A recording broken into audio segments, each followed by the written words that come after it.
This is Glambition Radio, episode number 256 with personal finance expert Rachel Cruze. Ladies and gentlemen. Glambition Radio. Glambition Radio. Glambition Radio. Glambition Radio. Glambition Radio. Glambition Radio. Welcome to Glambition Radio. I am your host, Allie Brown. I'm an entrepreneur, mentor, investor, and founder of The Trust, the modern premier network for 7- and 8-figure women leaders. I love thinking big, doing different, and exploring ideas that disrupt the status quo, especially when it comes to women, because we are creating the new models for leadership, business success, making money, and changing the world. And hey, we're doing it with style. So let's go. My guest today is the daughter of one of America's most famous faces and voices of personal finance. Rachel Cruze is a 2-time #1 national best-selling author. She's host of the Rachel Cruze Show. She has, of course, been one of the Ramsey Personalities since 2010, and she has a new book out called Know Yourself, Know Your Money, Discover Why You Handle Money the Way You Do and What to Do About It. And I'm thrilled that we got into a bit of a conversation around the energy of money and the energy of being debt-free, which for me personally was more of a domino effect than I had realized it would be, over the years. And I'm going to say I've been through it more than once, right? There's some years that are better than others and some years that you, at least I do, use debt as a tool. And then, but when you're free and clear, when you make a commitment and do that for yourself, it ripples over into other areas of your life. And so much to talk about today, but I'm just thrilled to get her on the show. And of course, my most selfish question was, what was it like growing up as Dave Ramsey's daughter? I had to know. So it was great to hear from her about that experience. And I'm just so impressed with this woman and what she's created, under her own name and her own brand and her own advice, which sometimes differs from that of her dad's. It's a tough act to follow, but she's really owned it. Now, before we get into that, I have a big announcement. I want to make sure you didn't miss it. And that is the news that I am once again going to host my event this fall titled Iconic. And this year it's called Iconic 2021 Liberation. Here's why. Right now, even though in so many ways it feels like the world is imploding and systems are crumbling and what is going on, there is such an incredible window of light and opportunity and places for us, that means you too, to step up into leading not only your category in a whole new way, but an entire human collective. We're going to go deep at this one, man. It's going to be incredible, but it's a conversation for closed doors. And that's why we're having this. It's November 3rd and 4th, 2021, here in Phoenix. We're at a fabulous hotel, walking distance to all kinds of shops and restaurants. Many of the women turn it into a family trip at the same time. And here's what I suggest. If you're at the least interested, you want to go to this page and get on our priority notification list. Why? 2 reasons. One is this is where I have people go to raise their hand and express interest to get more information, so you can decide if it's the right fit for you.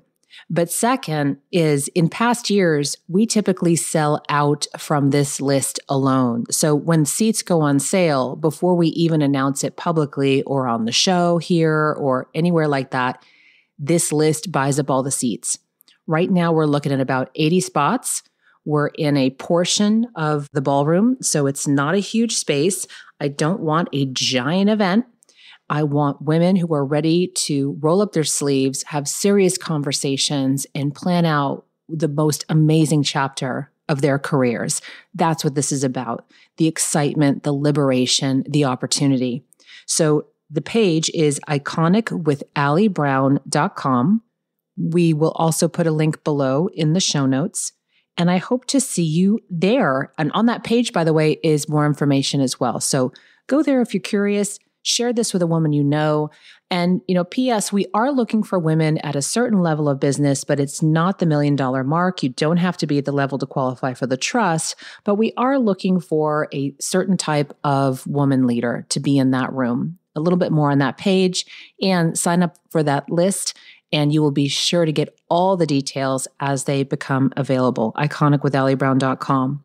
And now it's about the money, honey. Let's have this powerful conversation with Rachel Cruze. Rachel, I would like to know where you are right now. Where I am right now. So I'm in Brentwood, Tennessee, which is a little bit south of Nashville. I'm sitting in my room, and we actually built a house. It's been almost a year and a half now. And our master room, we built it. I'm giving you way too much information already, Allie. But when we built it, we wanted like a little seating area because we spend so much time in here because we have littles. So we put them to bed, and our master bedroom is like our oasis. So I'm in the little area with my couch and my coffee maker next to me in my room, and it's peaceful, and I get to talk to you. So I'm happy. Oh, I haven't thought of a coffee maker in the bedroom, like a hotel suite. I did. Well, it's a Keurig. So for all the coffee, but that's brilliant. They're dying. But I know. And I have all my little coffee mugs right under it, and like a little chest, because I drink coffee in my room every morning. And so, it's out of convenience, but it was. I'm writing this down because this is brilliant, because I don't want to go to the kitchen. It's right there. I know. And I don't use cream in my coffee. I just go black. So my husband has to go to the kitchen because he needs his cream. So I told him, we need to get like a little mini fridge and find a place to put it so you don't have to leave to go. I already got my money's worth from this interview. There you go. I'm so glad. That was awesome. I'm excited to talk to you for so many reasons, but I have to ask, because when I first saw you when the Ramsey company and your dad started, you were starting to appear in things, and I'm seeing you kind of come up the line. I'm like, I am dying to know what it was like to grow up with him as a dad. I am sorry to ask, but, did he even let you have an allowance? Was it strict?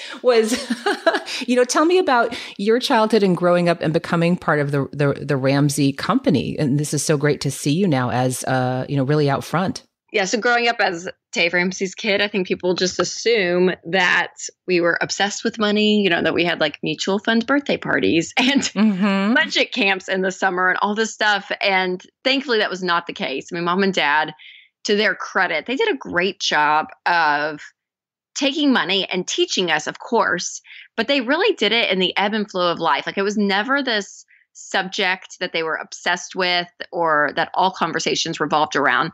But I will say I did grow up kind of in a financial bubble, because what I did learn from them, I found out, years later when I was out on my own, how weird it was. We were taught that you don't borrow money for anything. You save up and you pay cash.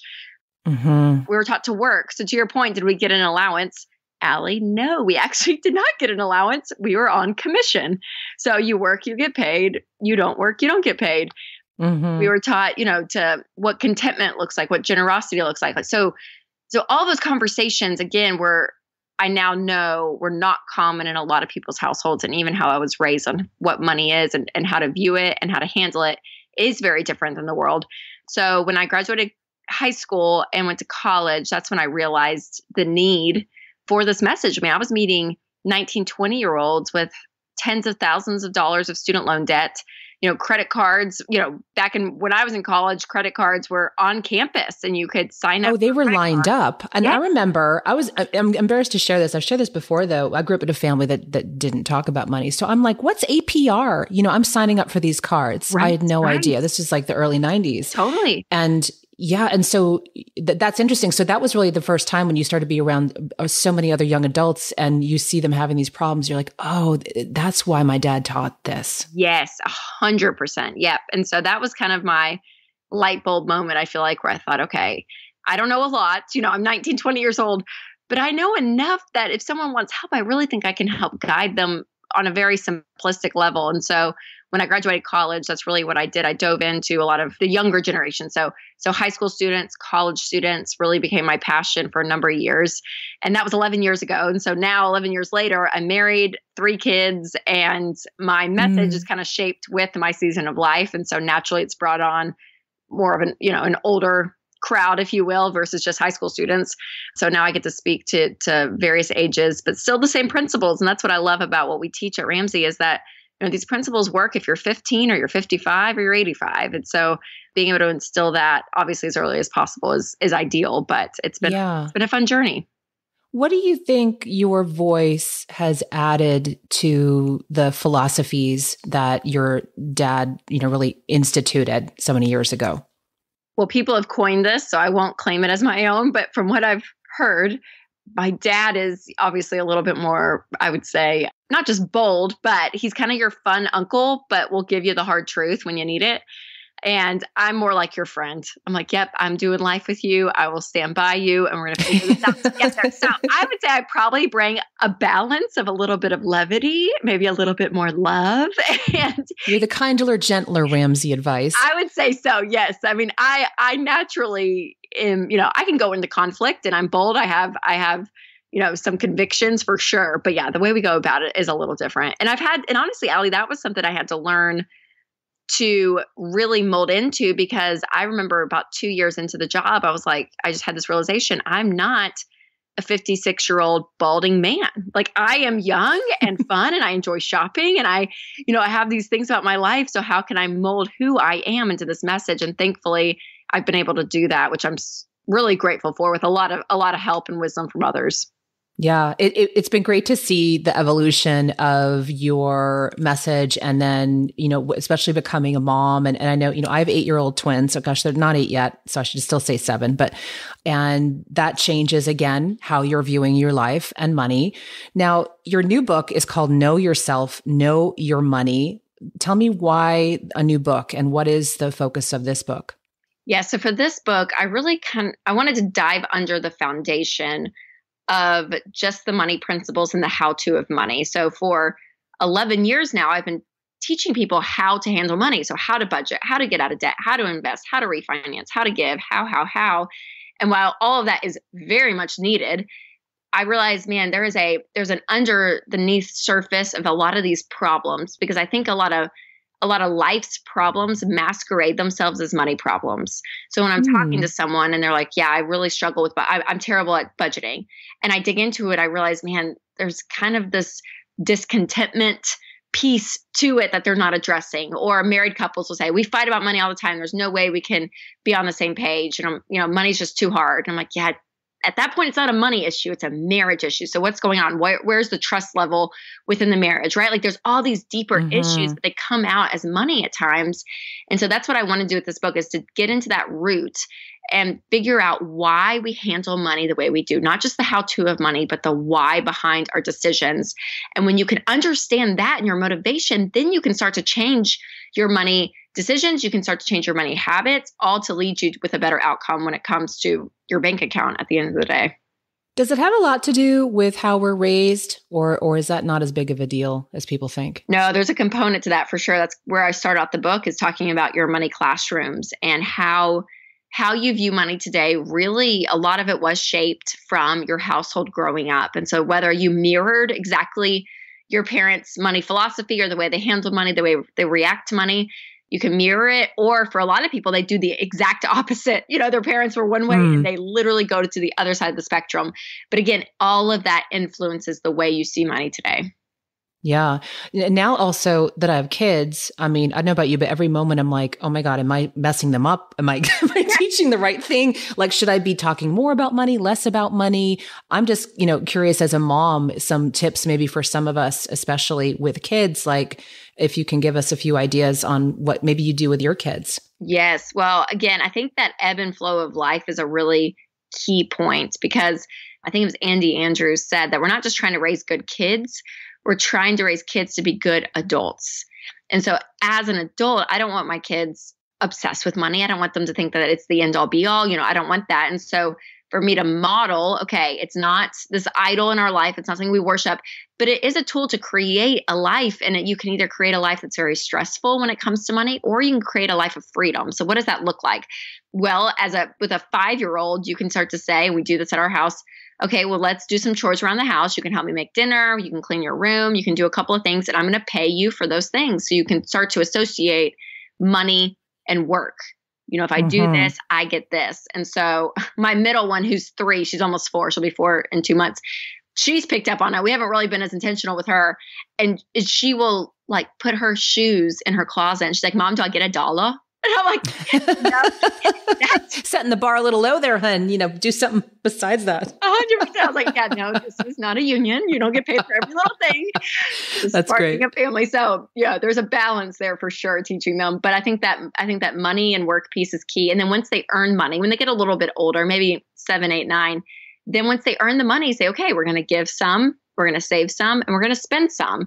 And just those 3 categories, you're kind of doing a mini budget with them, honestly, but just teaching them to be intentional once you get money. And it's not legalistic. If you miss 3 weeks of doing it, you're going to be okay. It's not this hard and fast rule, black and white issue, but just that consistency over a long period of time, they're going to pick up. And then the other thing, Allie, I would say is that more is caught than taught. And that's in all of parenting. We know this. Our kids watch us. And so the way we handle money, the way we view money, the way we talk about it, they're picking up on all of those things.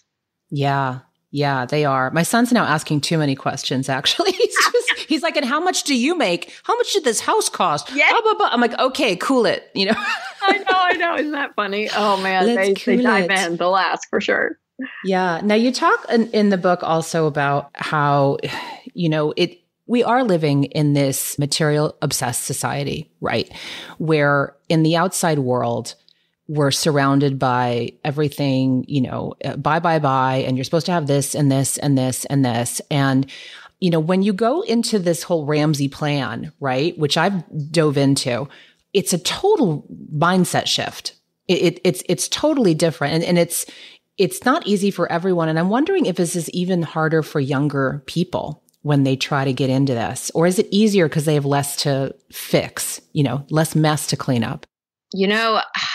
That's a great question. I think, the numbers play a role in it, but also our emotional capacity to handle life. And so I think with this younger generation, they grew up with social media. They grew up with comparison. When 30 years ago, when you compared yourself to someone, it was someone you had to see in person. And now you're carrying the Joneses, right? Keeping up with the Joneses on your phone, in your back pocket, everywhere. And so this generation that has been raised with that, I do believe has a totally different set of hurdles they have to overcome, unlike the baby boomer generation. And so, with the Ramsey plan, we talk about, early on that you get that emergency fund of $1,000 and then you start paying off your debt. And in order to do that quickly and effectively and get that motivation that you need for behavior change, you sacrifice a lot. So you don't go shopping, you don't go out to eat, you don't go on vacation, you say no to everything and throw all your income as much as possible to get rid of that debt as quickly as possible. And so that sacrifice portion, I think, is really difficult, probably for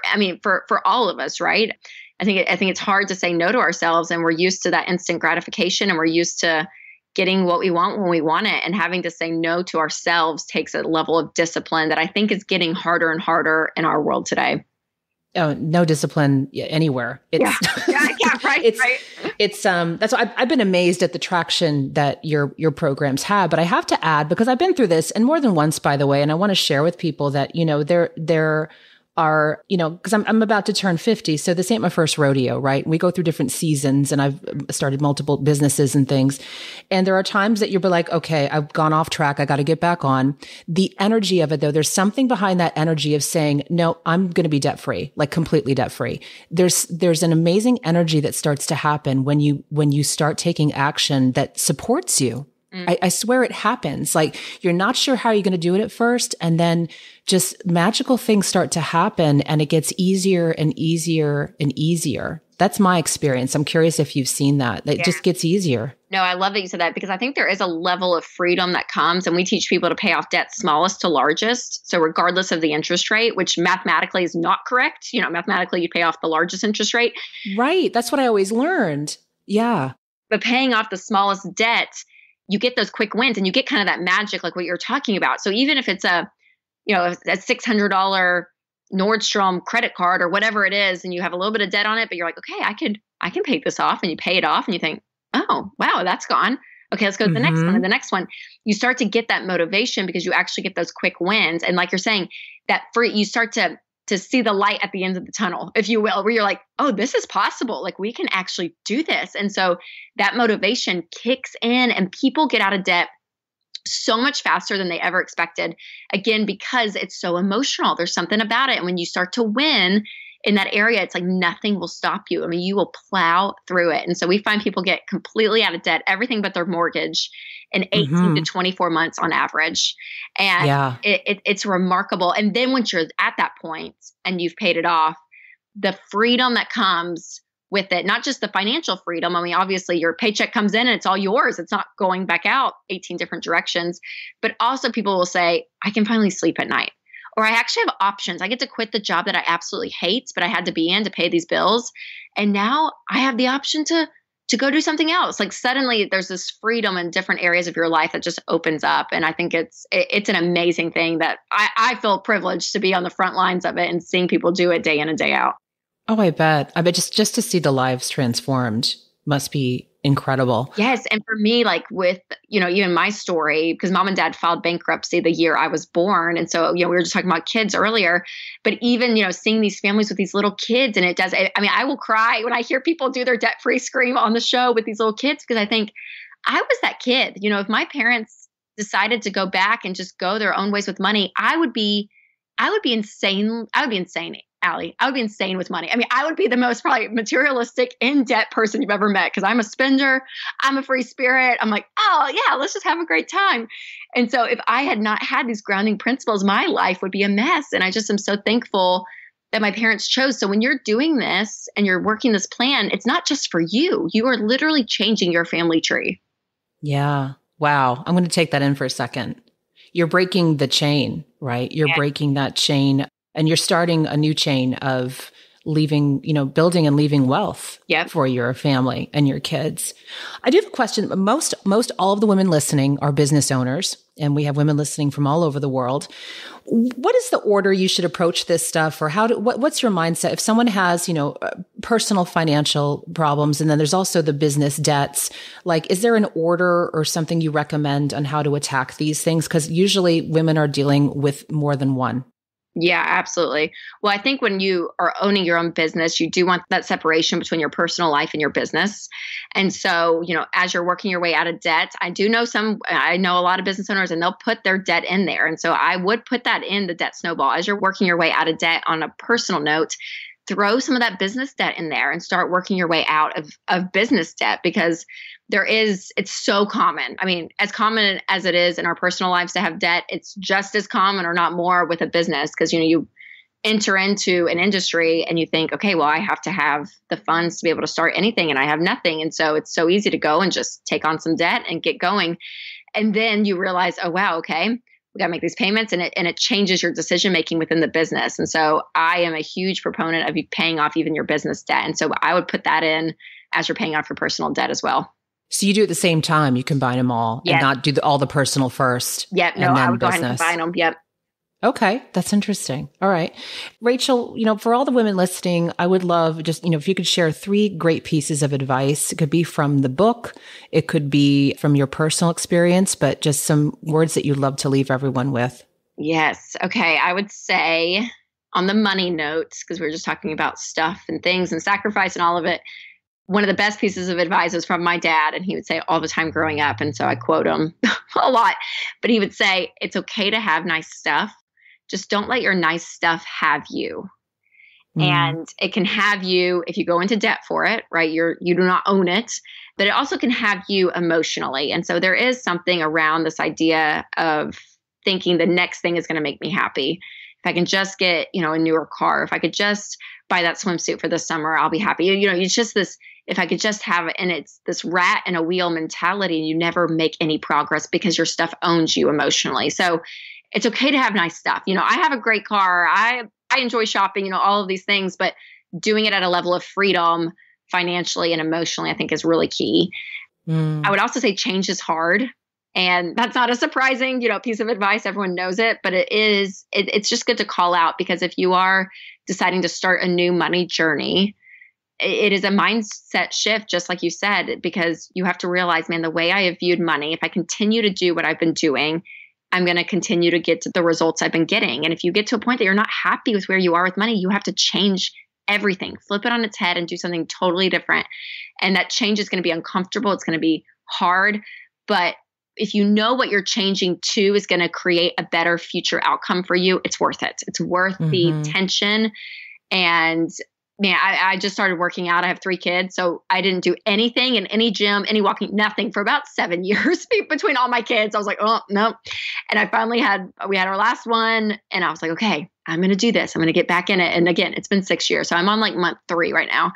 And that first probably 4 weeks was miserable. Getting up early. I was sore. I mean, all of it. I was like, oh, and now. Now, just 90 days later, I feel like a new person. Like this brain fog has lifted. I feel strong. I'm seeing results, like all of it. I'm like, man, it was so worth pushing through the uncomfortable change at the beginning. And now it's my new norm. So again, living on a budget, getting out of debt and living debt free, all of these things will become your new norm if you stick with it. And it's so worth it. So I would say that's, oh gosh, what would be my third? I would say, I'll just say I'm learning this probably in the last 18 months or so more than ever. I have felt the pull to invest my money and my time in things that money can't buy.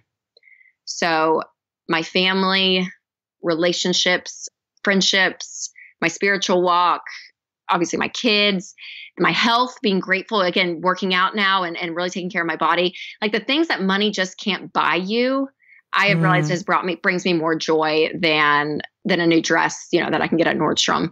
And so I've just put my energy, my time and my money into those things. And I honestly, Allie, it's been so refreshing for me. So I don't know if that's good advice for everyone, depending on your season of life, but that's something that I've been challenged with. No, I love that. And actually there was a question. I'm going to break my usual pattern and ask one more question because I think it ties into what you just mentioned. I'm curious from your perspective, because you get to witness just hundreds and hundreds of probably thousands of people's situations. What do you think the 2020, 2021 season, this COVID season, what has that taught us, especially from your point of view and financially, or like you said, learning what to appreciate, anything like that? Yeah. I mean, COVID, wrecked shop, obviously, in millions of people's lives, whether it was losing jobs or being furloughed. 40% of Americans couldn't cover a $400 emergency in cash. And so, wait, can you repeat that? Yeah, 40% of Americans can't cover a $400 emergency in cash. Wow. So it's a tough spot for a lot of people. And so my prayer is that it's people's wake up call.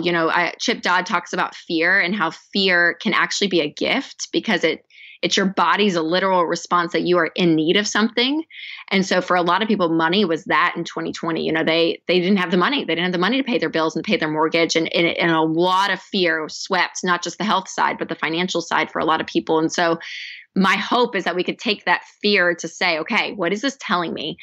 Maybe it's telling me that I'm living above my means and that's not smart. And maybe it's telling me, okay, I need to have an emergency fund and have money saved in the bank. It's telling me I don't want to live paycheck to paycheck. I really hope it was people's wake up call in 2020. It was really hard, really, really, really difficult for so many people. But I saw so many people in the past year shift their mindset and do something different so that this experience doesn't happen again to them. Yeah. A lot of the business owners I worked with, either they were glad that they'd cashed up more than they thought, or they realized they need to be cashed up. That's right. Yeah. Totally. So I don't think they'll ever be, not cashed up again, because we realize just how quickly things can change. And I know when I speak with my clients, we all agree that now the great thing is we're built for all seasons now, man, we're pretty bulletproof now, and myself included. There were some hard lessons last year. I launched a organization that was originally based on live events. Awesome. Right. For the year of COVID.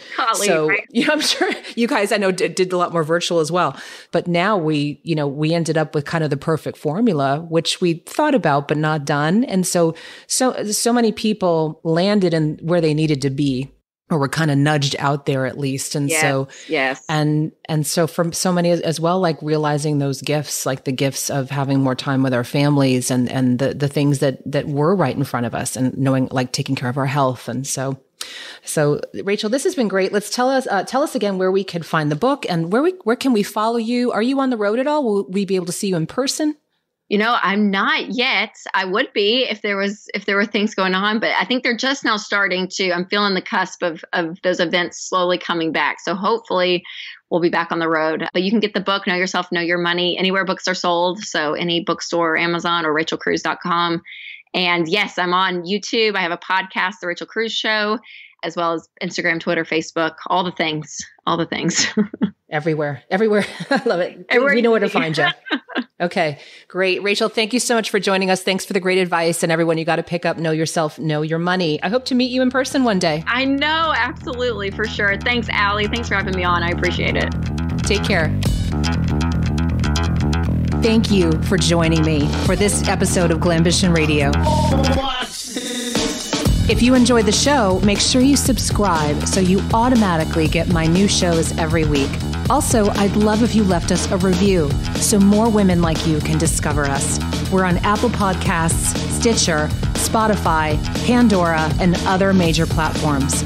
And I'd love to hear from you personally. Come join the conversation on social. Instagram is my happy place lately, and that's Allie Brown Official, but you can find links to my other platforms at alliebrown.com. Glambition Radio is the elevated conversation for women leaders, and I'm honored you tuned in.